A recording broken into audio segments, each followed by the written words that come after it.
ورنہ دنیا کے اوپر جن کی عزت و تکریم دیگر ذرائع سے ہوتی ہے بعد میں ان کا کوئی نام بھی نہیں پوچھتا. آپ لاہور جاتے ہیں تو دریائے راوی کے اس پار جہانگیر کا ایک مقبرہ ہے، جہاں آپ دن کو جائیں رات کو جائیں وہاں حسرتیں برستی آپ کو دکھائی دیں گی.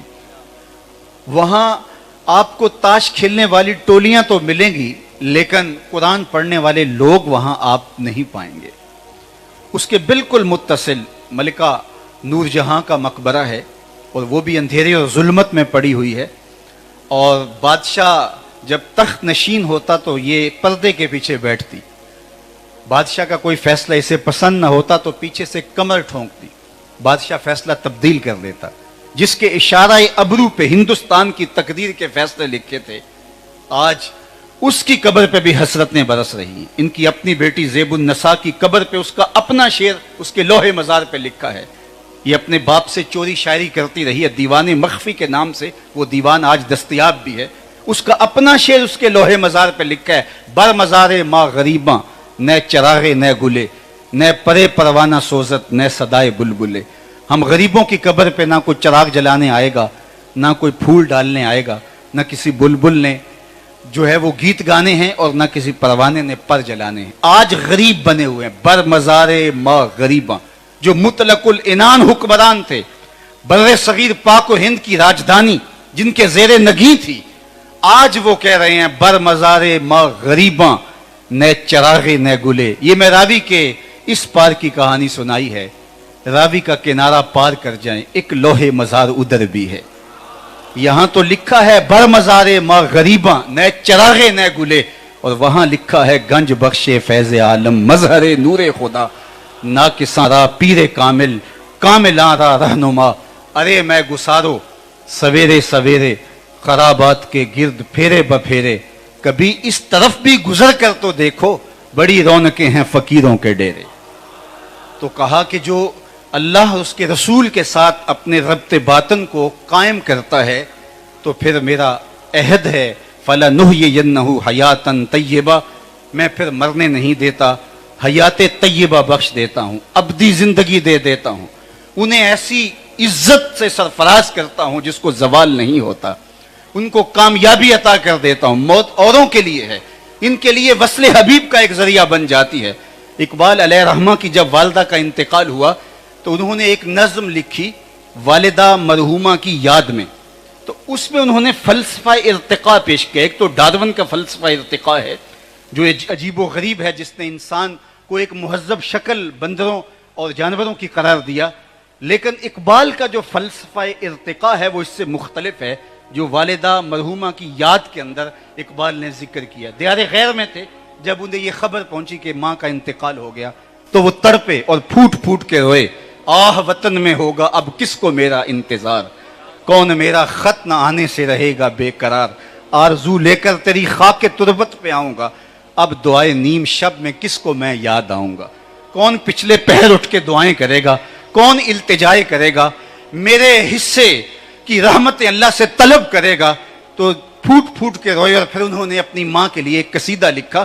اس کے ابتدائیے میں انہوں نے فلسفہ ارتقاء کو پیش کیا. وہ کہتے ہیں ہر شخص کی فطرت کے اندر آگے بڑھنے کا جذبہ ہے جو انسان کی زندگی میں تحرک پیدا کرتا ہے. اگر یہ جذبہ سرد پڑ جائے تو پھر جمود اور تعطل پیدا ہو جائے، پھر آگے بڑھنا انسان کے بس میں نہ ہو، تو وہ جذبہ انسان کو ہر لحظہ آگے بڑھانے کی طرف، وہ اس کی جس طرح کی بھی زندگی ہے، وہ برائی کی زندگی گزار رہا ہے یا نیکی کی زندگی گزار رہا ہے، وہ آگے بڑھنے کی خواہش اس جذبہ کے تحت اپنے سینے کے اندر موجزن پاتا ہے اور وہ آگے بڑھتا چلا جاتا ہے. اس کی مثال انہوں نے ایک بیج سے دی ہے. وہ کہتے ہیں ایک بیج کو جب زمین کی کوکھ میں رکھا جاتا ہے اور مناسب نمی اور حرارت اس کو پہنچتی ہے تو وہ بیج اگنا شروع ہو جاتا ہے. اس میں نشأت پیدا ہوتی ہے، پھر ایک کونپل پھوٹتی ہے. یہ بیج کی بہتر صورت تھی، اس کے ارتقاء کا ایک رنگ تھا. لیکن پھر وہ اس پہ بھی مطمئن نہیں ہوتا بیج. وہ کونپل سے پھر شاخ بنتی ہے، شاخ سے پھر پتے نکلتے ہیں، پتوں سے پھر کلیاں نکلتی ہیں، اور یہ ارتقائی مراحل یہ بیج طے کرتا چلا جاتا ہے. اور کلیوں سے پھر پھول بنتے ہیں اور پھول سے پھر پھل بنتا ہے. یہ اس کا نقطہ کمال ہے. اب اس سے بڑھ کر اس کا کوئی نقطہ کمال نہیں تھا، تو پھل پک کر کے پھر دوبارہ بیج بن جاتا ہے، اور پہلے ایک بیج تھا، اب کئی بیج، اب دوبارہ جب وہ زمین کے بطن میں آئے، زمین کے پیٹ میں آئے، تو ایک باغ بن کے نکلا۔ تو جب ارتقائی منازل طے ہو جاتی ہیں تو پھر دوبارہ اسی حالت میں پلٹ کے آتا ہے۔ تو اقبال کہتا ہے کہ بندہ کامل جب اپنے ارتقائی منازل طے کر جاتا ہے تو پھر وہ اس دنیا سے ارتقاء کی ساری منزلیں طے کرنے کے بعد قبر میں اترتا ہے، اور لوگ سمجھتے ہیں کہ وہ فنا ہو گیا، لیکن حالت اور صورت یہ ہے کہ فطرت ہستی شہید آرزو رہتی نہ ہو، خوب تر پیکر کی اس کو جستجو رہتی نہ ہو، موت کو سمجھا ہے غافل اختتام زندگی، یہ ہے شام زندگی صبح دوام زندگی۔ فَلَنُحْيِيَنَّهُ حَيَاتًا طَيِّبَةً کا روپ دار کر کے وہ پھر ایک ایسے روپ میں جاتا ہے کہ پھر وہاں جا کر کے اس کے فیوز و برکات بڑھ جاتے ہیں۔ موت فنا نہیں کر دیتی، اگر موت فنا کر دیتی ہوتی تو پھر اتنی ارزاں یہ چیز نہ ہوتی۔ تو موت فنائیت تامہ کا نام نہیں ہے، ایک نئی زندگی، ایک برزخ کی زندگی دیتی ہے، اور جو اہل اللہ ہیں وہ ارتقائی منازل کو طے کر کے اس سے اگلے درجے کے اندر سفر کرتے چلے جاتے ہیں۔ موت کو سمجھا ہے غافل اختتام زندگی، یہ ہے شام زندگی صبح دوام زندگی۔ فَلَنُحْيِيَنَّهُ حَيَاتًا طَيِّبَةً کا یہ روپ ہے۔ اب وہ قبر میں پہنچ کر کے بھی فیض رساں ہوتا ہے، اس کے انوار بٹتے رہتے ہیں، وہ روشنیاں بکھیرتا رہتا ہے، اور وہ ڈوب کر کے بھی نہیں ڈوبتا، بلکہ وہ ایک اور رنگ کے اندر، جو اقبال علیہ الرحمن نے دوسرے مقام پہ کہا، جہاں میں اہل ایمان صورت خورشید جیتے ہیں، ادھر ڈوبے ادھر نکلے، ادھر ڈوبے ادھر نکلے، تو یہ ان کے معاملات ہوتے ہیں، اور وہ نور و نکھت روشنیاں اور اجالے بانٹتے چلے جاتے ہیں۔ لیکن جب انہوں نے علائق نفسانیہ سے اپنے آپ کو پاک کیا ہو، ستھری پاکیزہ عفت معاب زندگی کا تصور انسان کی اخروی زندگی کی بہتری کا ضامن بن جاتا ہے، اس لیے فرمایا جو ایمان اور صالح اعمال کے نور سے مالا مال ہو جاتے ہیں تو رحمان لوگوں کے دلوں کے اندر ان کے پیار کی، ان کی الفت کی اور ان کی محبت کی ایک بہار پیدا کر دیتا ہے، اور دھرتی کے باسی ان سے پیار کرنے پر مجبور ہو جاتے ہیں۔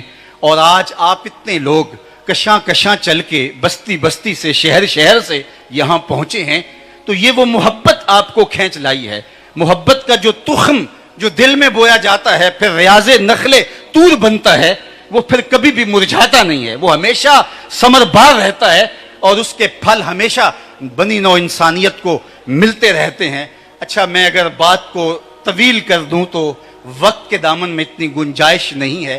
میں آپ کے سامنے مختصراً حضور ضیاء الامت علیہ رحمہ کی زندگی کو میں نے جو دیکھا اور ان کو جس انداز سے میں نے پڑھا، تو میں ان کی شخصیت کے صرف ایک پہلو کو، کیونکہ جو لوگ ان کی قربت میں رہے، ان کی صحبت کے نور اور ان کی صحبت کے اجالوں میں زندگی بسر کی، اور می کی طرح رحمت کا برستا ہوا جھرنا پھوٹتا رہا اور وہ اپنی جھولیاں بھرتے رہے، وہ تو کچھ بیان کر سکیں۔ لیکن میں ایک ایسا شخص کہ جن کی زندگی میں ان سے 2 یا 3 ملاقاتیں ان کو نصیب ہوئیں جس شخص کو، تو وہ کیا احاطہ کر سکتا ہے اور کیسے دامن دل پھیلا کر کے میں کوئی بات کرنے کا دعویٰ کر سکتا ہوں۔ لیکن پہلے میں امام بخاری علیہ رحمہ کے حوالے سے حضرت عبداللہ بن عون رضی اللہ تعالی عنہ کا ایک قول آپ کے سامنے رکھنا چاہتا ہوں۔ وہ فرماتے ہیں کہ میری آرزو یہ ہے، میری تمنا یہ ہے کہ میں خود اور اپنے جو احباب ہیں، جو میرے ملنے والے ہیں، میرے محبین ہیں، میرے مخلصین ہیں، میرے ساتھ ربط محبت رکھنے والے ہیں، ان لوگوں کے حوالے سے اور اپنے آپ کے حوالے سے 3 چیزوں کا طالب ہوں۔ سب سے پہلی چیز میری آرزو یہ ہے کہ قرآن کا نور بٹتا رہے اور یہ اجالے پھیلتے رہیں اور لوگ فیض یاب ہوتے رہیں۔ اور دوسری میری آرزو یہ ہے کہ حدیث رسول کا نور اور حضور کی سنت اور سیرت کے اجالے پھیلتے رہیں۔ اور تیسرا میرا مدعا یہ ہے کہ اللہ کی جو مخلوق ہے اس کے لیے میری زبان سے کلمہ خیر کے علاوہ کچھ نہ نکلنے پائے۔ یہ میری زندگی کے 3 ہدف ہیں جو میں خود حاصل کرنا چاہتا ہوں، اور میں چاہتا ہوں کہ میرے متعلقین اور میرے ساتھ جڑے ہوئے لوگ وہ بھی ان 3 چیزوں کو حاصل کریں۔ سب سے پہلے قرآن مجید کے ساتھ ان کا تعلق مضبوط ہو اور ان کا وجود قرآن مجید کو پھیلانے کا سبب اور ذریعہ بنے۔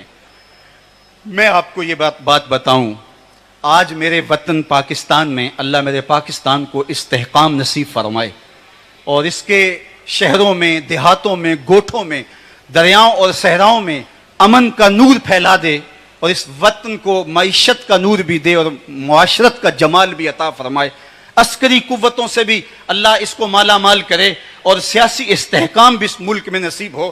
تو میرے ملک میں